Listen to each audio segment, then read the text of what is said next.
The galaxy had many powerful empires, each boasting of their fleets, their armies and their ancient glory. In the halls of the Grand Council, alien leaders sat around a shining circle of crystal light. They argued, they shouted, they compared their victories and their strength. But one seat always remained empty, the seat of Earth. For centuries, humans had been silent. They were not weak, not primitive, but they rarely spoke in council. They stayed apart, building quietly, while the galaxy mocked them. "The humans are cowards," a scaled senator hissed one day. "They fear to face us. They hide on their fragile planet." His words were met with laughter. The chamber filled with the sound of prideful voices, but a few leaders shifted uneasily. They remembered the old stories whispered in dark corners, tales of battles no one dared to record. One elder with silver skin leaned toward another, his voice low. "Do not provoke them," he warned. "They are not what they seem," the other only laughed. "You are afraid of shadows," the younger races, eager to prove themselves, mocked Earth even louder. "Perhaps the humans are extinct," one jeered. "Perhaps they have no courage left." Their laughter rang. But even as they mocked, some eyes flicked toward the empty chair. It stood there like a ghost, silent, watching, far from the council. On a quiet world at the edge of the galaxy, a group of alien traders gathered around a fire. They spoke in hushed voices. "I saw them once," one trader whispered. "A fleet black as the void? It moved without sound, no light, no signal. They destroyed an entire pirate armada in seconds, and then they were gone." The others shook their heads, calling him a liar, but none could meet his eyes. In secret archives, buried deep under alien palaces, records were kept sealed. Documents of wars long forgotten. The ones who had faced humanity had not lived to tell their stories. Only fragments survived. A line in one archive said, "Do not wake them." Another, written in blood, simply said, "They wait." Back in the Grand Council, a debate grew heated. "We must expand into human space," demanded one empire. "Their silence insults us. Their weakness tempts us," another agreed. "Yes, let us take what they hoard. If they refuse to stand, then let us claim their worlds." An older ambassador, his eyes dull with fear, rose slowly. "You do not understand," he said softly. "Humanity is not weak. Humanity is patient. They have no need to prove themselves to us. That is why they do not come. That is why they do not speak." The hall erupted in laughter again. "Old fool," someone shouted. "You see ghosts in the dark?" The elder lowered his head, his hands trembling. He knew they would not listen. That night, as the council chamber emptied, two young alien cadets walked past the human seat. One of them sneered, "Imagine sitting here, representing a world too scared to speak." The other shivered and whispered, "Do not mock them. My mother said once she saw a human ship pass, it was silent. But the stars seemed to bend around it." The first cadet laughed. "Stories for children." But his laughter did not hide the unease in his eyes. On Earth, far from the council's arrogance, humans watched. They heard every insult, every mocking word. They had not been blind. They had simply been waiting, in secret bases hidden beneath oceans, deep in black space beyond mapped stars. Humanity built in silence. Their fleets did not parade. Their armies did not boast. They prepared one night in a small alien tavern. A drunken officer spoke too freely. "We will crush them soon. We will show the galaxy humans are nothing but myths." The room grew silent. An old wanderer looked at him with tired eyes and said, "Be careful, boy. The galaxy forgets, but the humans do not." The officer scoffed, but unease spread like smoke in the room. No one wanted to say it aloud, but all of them had heard stories. Stories of worlds gone dark, of fleets vanishing, always near human borders, always without warning. The silence of humanity was not weakness, it was weight. It pressed on the galaxy like a storm waiting to break. The more they mocked, the more the unease grew. Like laughter in a graveyard, it echoed but did not comfort. One council session ended with a chilling silence. A messenger had brought news. A fleet had entered a human border world. No transmission had come back, no ship had returned. The chamber fell quiet for the first time in centuries. Eyes turned toward the empty chair. For the first time, it did not look powerless, it looked dangerous. The scaled senator who once laughed now sat frozen. His claws tapped nervously against the table. "Perhaps," he muttered, "perhaps we should not disturb them." But pride burned in the others. "Too late," one leader said coldly. "The silence of Earth has gone on long enough. If they do not wish to stand, then we will make them kneel." And so the stage was set. Humanity, mocked as forgotten, was about to be remembered. The galaxy had pushed too far, and soon they would learn the truth hidden in silence. "Do not wake them," the old warning said. But the galaxy had laughed at shadows. Now those shadows were stirring. At the edge of the galaxy, far from the council chambers, a fleet of alien warships drifted silently in formation. Their commanders were arrogant, confident that this mission would prove their power. They had chosen a human border colony, a small outpost with little defense. It was the perfect place to show the galaxy that Earth was weak. Inside the command ship, the alien admiral stood tall, his armor shining under the cold lights. "Transmit to the council," he ordered. "Let them see our strength." The bridge crew obeyed. A live stream began, showing the fleet's approach toward the human world. The admiral raised his voice, his tone mocking. "Behold, the humans tremble. They hide behind silence. But tonight their silence ends. In the council chamber across the stars, leaders watched with eager eyes. Some cheered, others smirked. The scaled senator leaned forward with a cruel grin. "At last, proof. Soon humanity will bow." The alien fleet descended. Weapons powering on the human world below, alarms rang. Civilians fled underground shelters, desperate and afraid. "Where are the humans?" One alien commander whispered, "Where is their defense fleet?" His voice shook. There was no sign of resistance. No fighters in the sky, no ships rising to meet them. "Pathetic," the admiral sneered. "They surrender without a fight." He raised his clawed hand. "Fire!"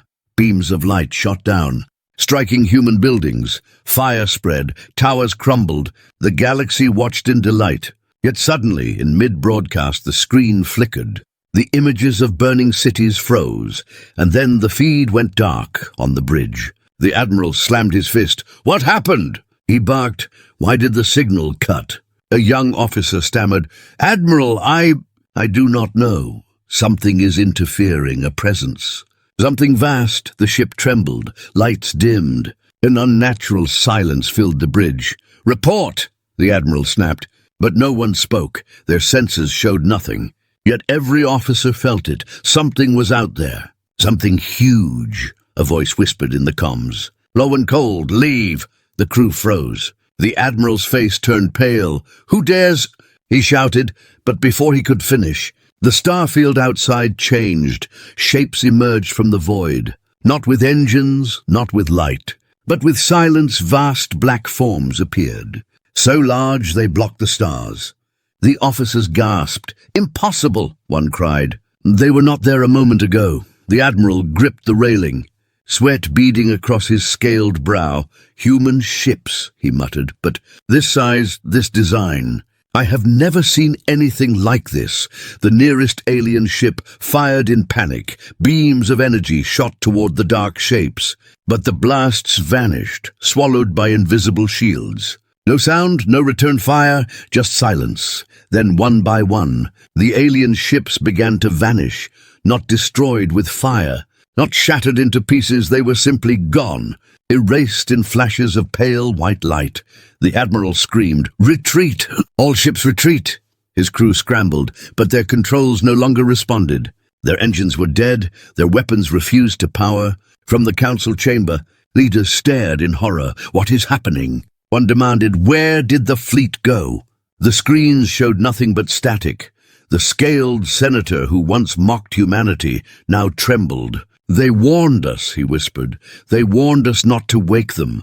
Back in the void, the admiral fell to his knees, his voice cracked. "What are you?" The comms answered again, calm and cold.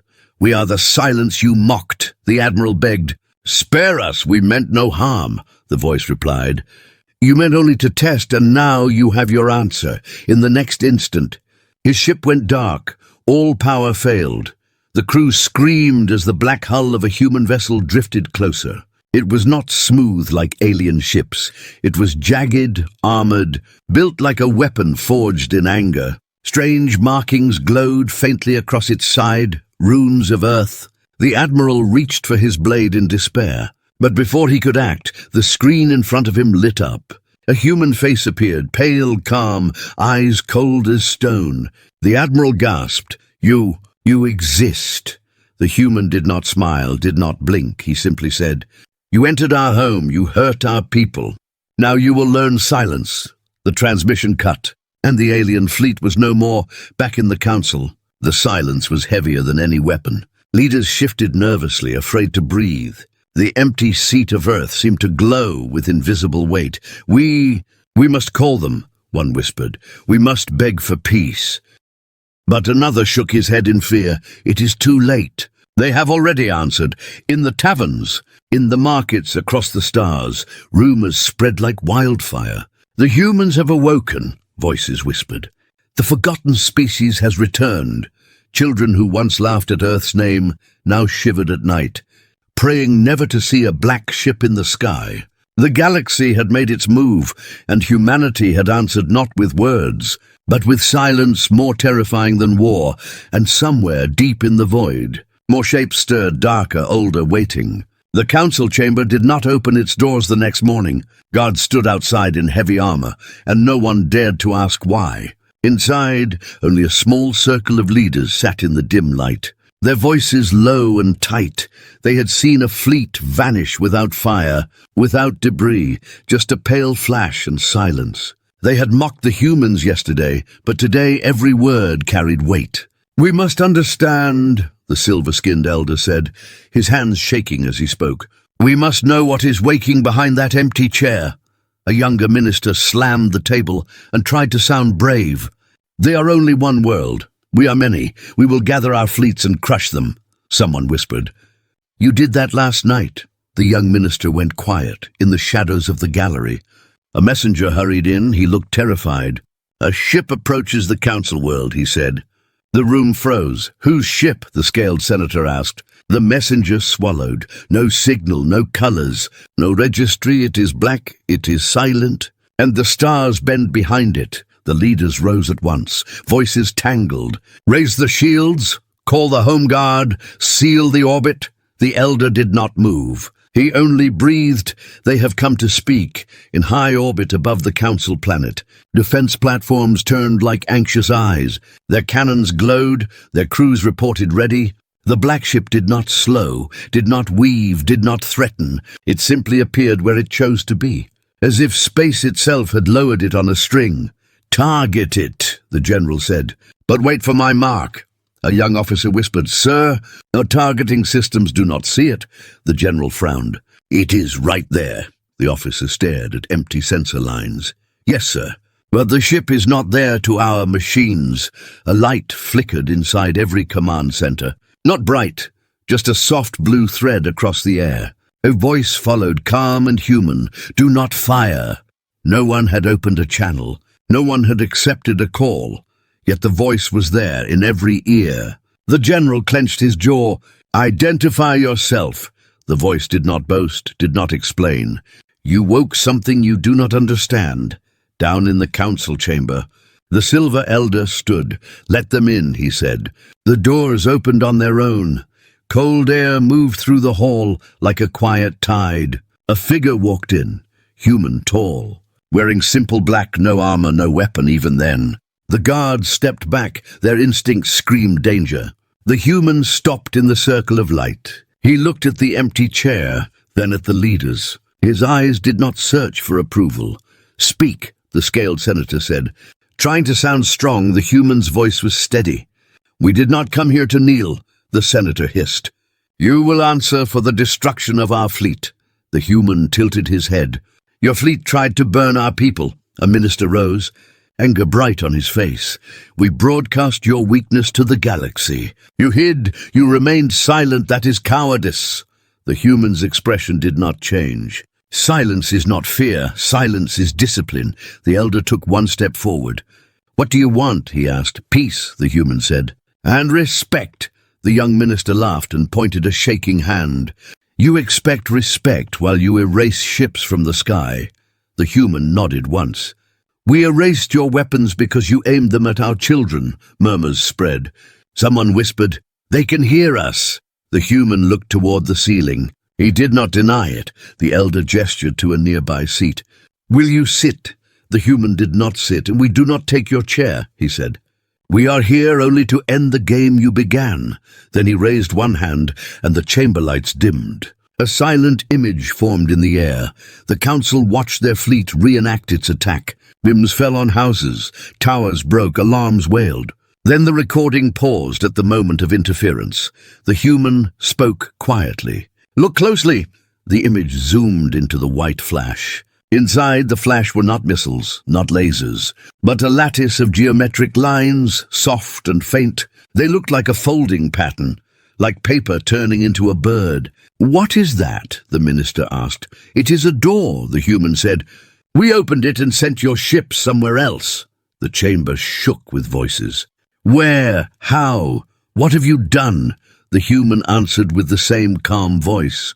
We moved them to a safe place. We refused to kill your soldiers. We refused to turn panic into war. They are alive. The elder's eyes filled with tears. You spared them. The human nodded. We spared them because we remember when no one spared us. The scaled senator leaned forward, hunger in his eyes.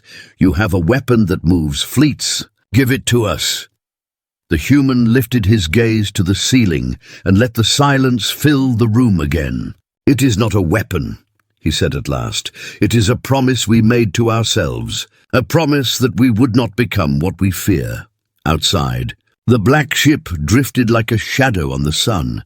Platforms tried to lock on it again and failed. The general wiped his brow. He looked at his trembling hands and whispered, if they wanted us ash, we would be ash. The young officer answered, Sir, I think that is the point. In the chamber, the human traced a small circle with his finger in the air. Another vision bloomed, a star map.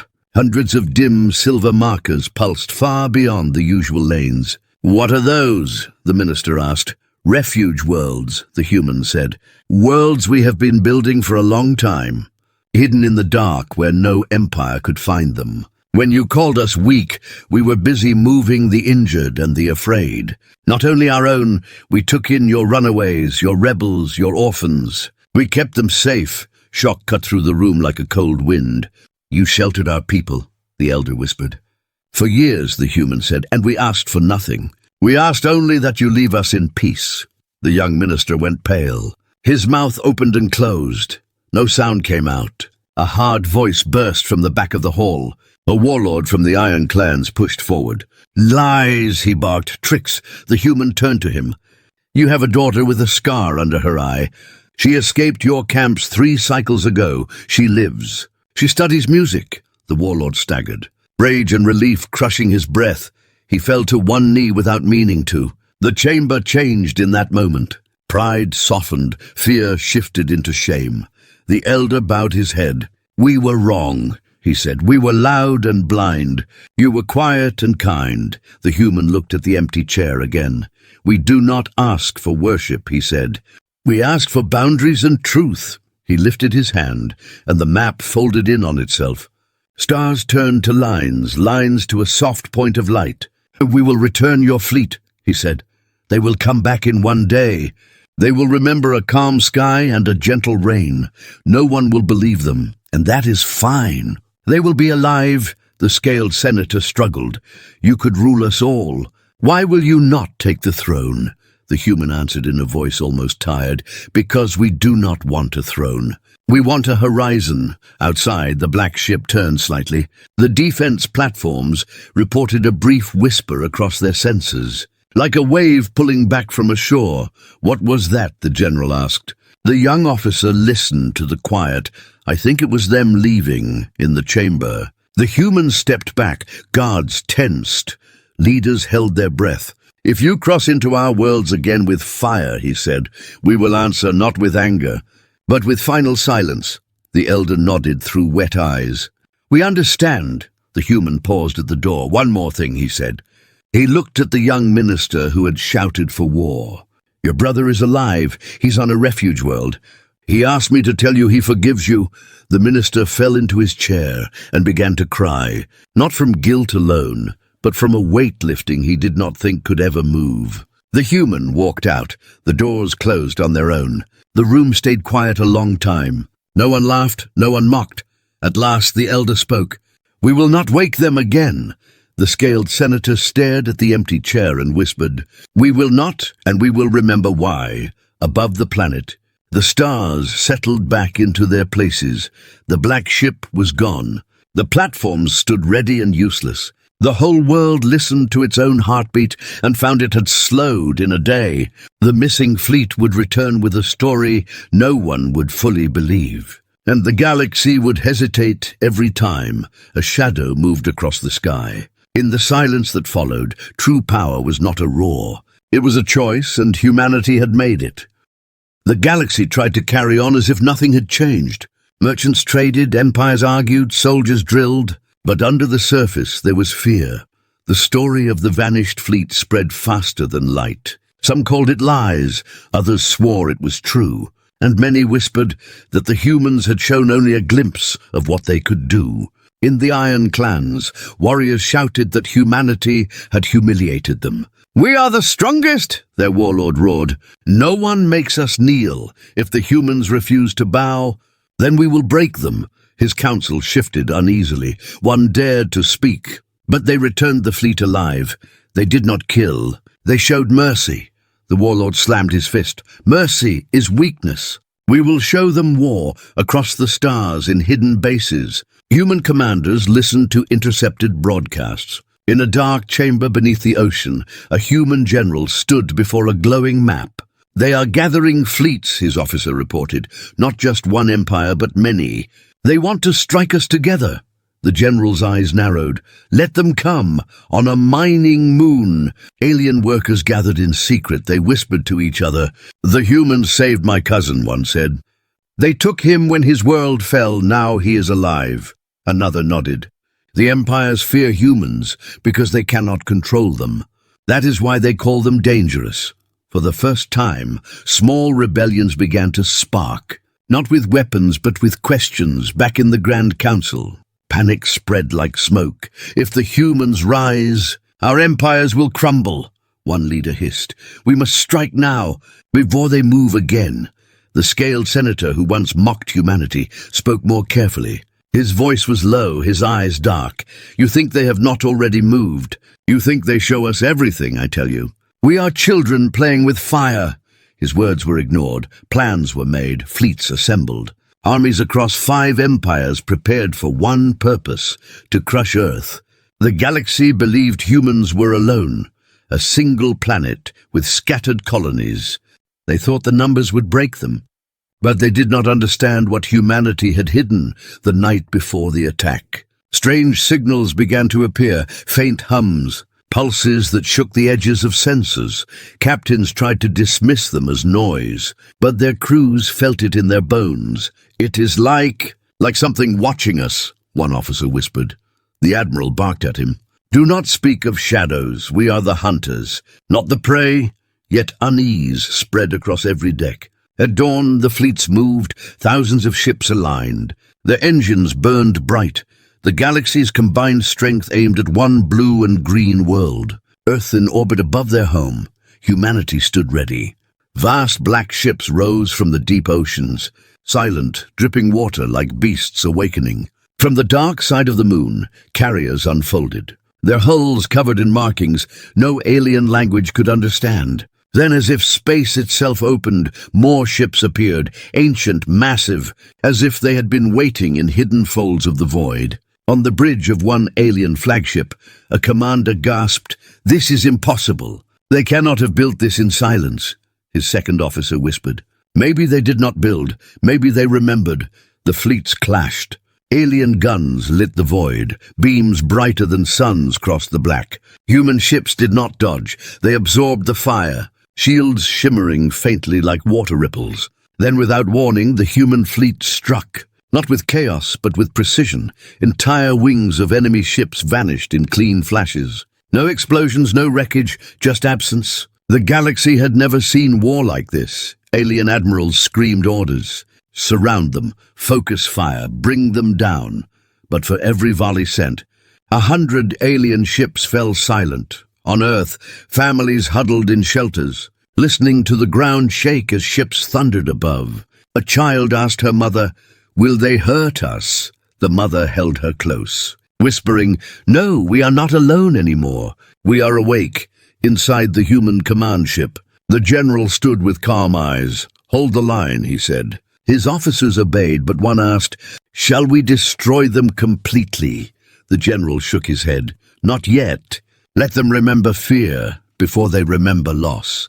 The warlord of the Iron Clans raged on his bridge. "Fight harder," he bellowed. "We will not surrender." Suddenly, his ship jolted. Alarms blared on the screen. A single human vessel appeared directly in front of him, close enough to see the scars on its armor.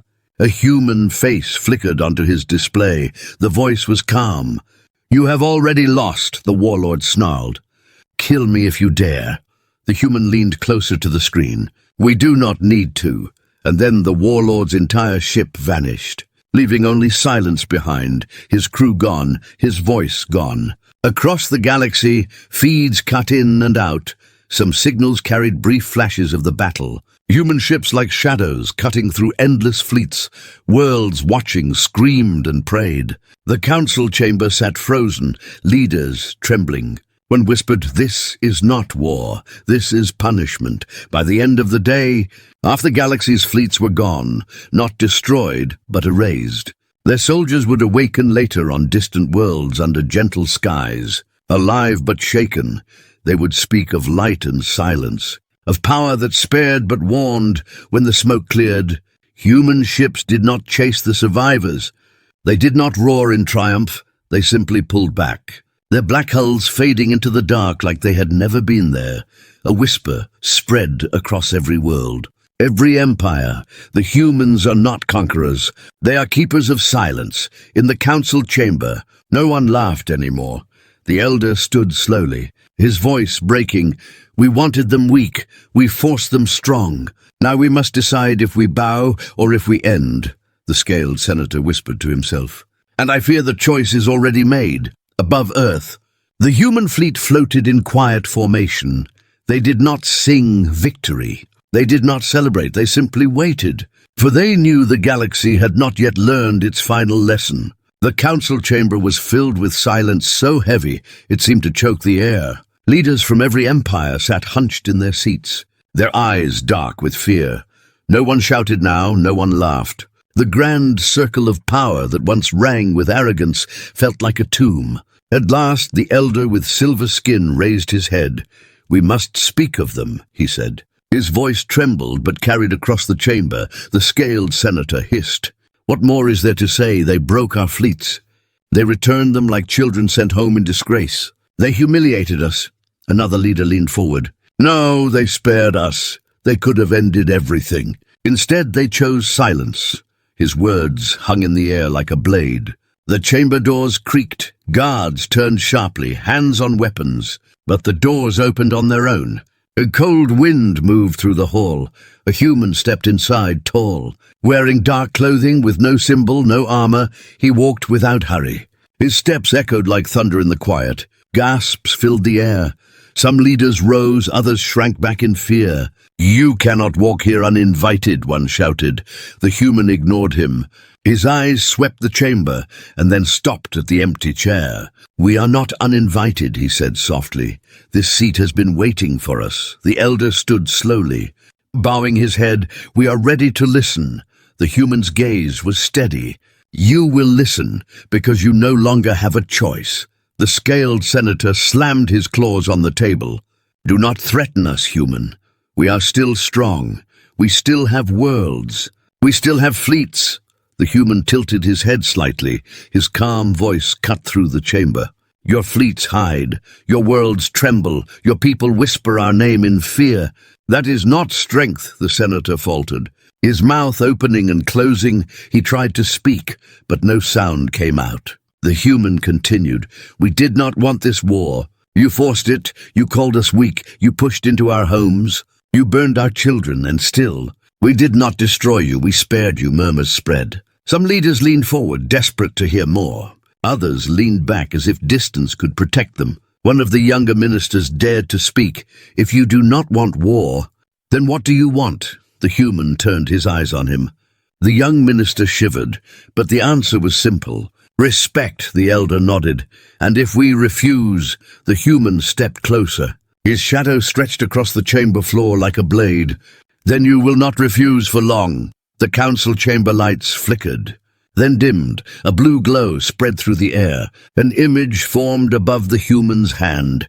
It was a vision of hundreds of alien fleets, their guns firing, their numbers overwhelming, and then, one by one, they vanished into light. The chamber shook with gasps. "Is this the future?" one asked in panic. "No," the human answered. "This already happened," the scaled senator growled, trying to stand tall. "You dare humiliate us."